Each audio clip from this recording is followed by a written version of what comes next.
સુરેન્દ્રનગરમાં નવા કતલખાનાની મંજૂરીની સામે વિરોધ જૈન સમાજ સહિત હિન્દુ સંગઠનોમાં ભારે રોષ જોવા મળી રહ્યો છે। 10,000થી વધુ નવા કતલખાનાની મંજૂરી સામે વિરોધ કરવામાં આવ્યો છે। સરકારના આ નિર્ણયથી ધાર્મિક લાગણીઓ દુભાયાનો પણ આક્ષેપ છે।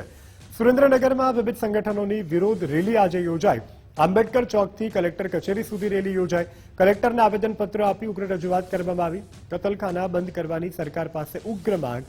15 દિવસમાં જો કાર્યવાહી નહીં થાય તો આંદોલનની ચીમકી ઉચ્ચારવામાં આવી છે। જેલ ભરો આંદોલનની પણ સંગઠનોએ ઉચ્ચારી ચીમકી। આજ રોજ સુરેન્દ્રનગર 18 વરોણોને સાથે રાખીને કેન્દ્ર સરકારે તાજેતરમાં એક માહિતી બહાર પાડેલી હતી કે ગુજરાત સરકારે 10,735 કતલખાનાની મંજૂરી આપે છે અને ચાલુ છે, કાર્યરત છે।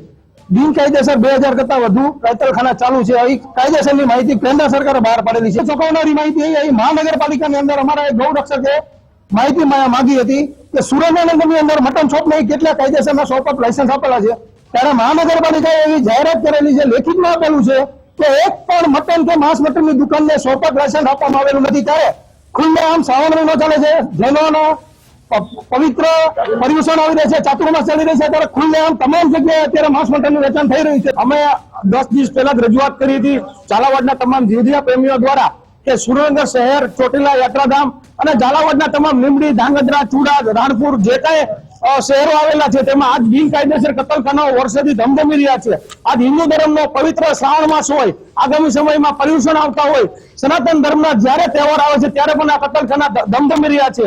આજ તમને હું તાજો દાખલો આપવા, સોમવાર હોવા છતાં સરકારનું જાહેરનામું સુરેન્દ્રનગર શહેરની અંદર હાલ મુરગી, મટન, ઈંડા અને પાડાઓના જે કઈ કતલખાના ચાલુ છે એ બધા ધમધમી રહ્યા છે, તો સરકારની જવાબદારી નથી। આજે કતલખાના માટે અમે લોકો જે આંદોલન કર્યું છે તો અમે અમારી માંગ છે કે તમામ કતલખાના બંધ કરી અને જીવોની રક્ષા માટે જે આંદોલન છે એ તાત્કાલિક ધોરણે સરકાર એના માટે કતલખાના બંધ કરવાના પગલા લે અને એ પગલા ન લે તો દરેક સમાજને અમે નમ્ર વિનંતી કરીશું કે આંદોલનમાં જોડાઈને ઉગ્ર ને ઉગ્ર અને સ્વરૂપ આપવાનો પ્રયત્ન કરવામાં આવશે।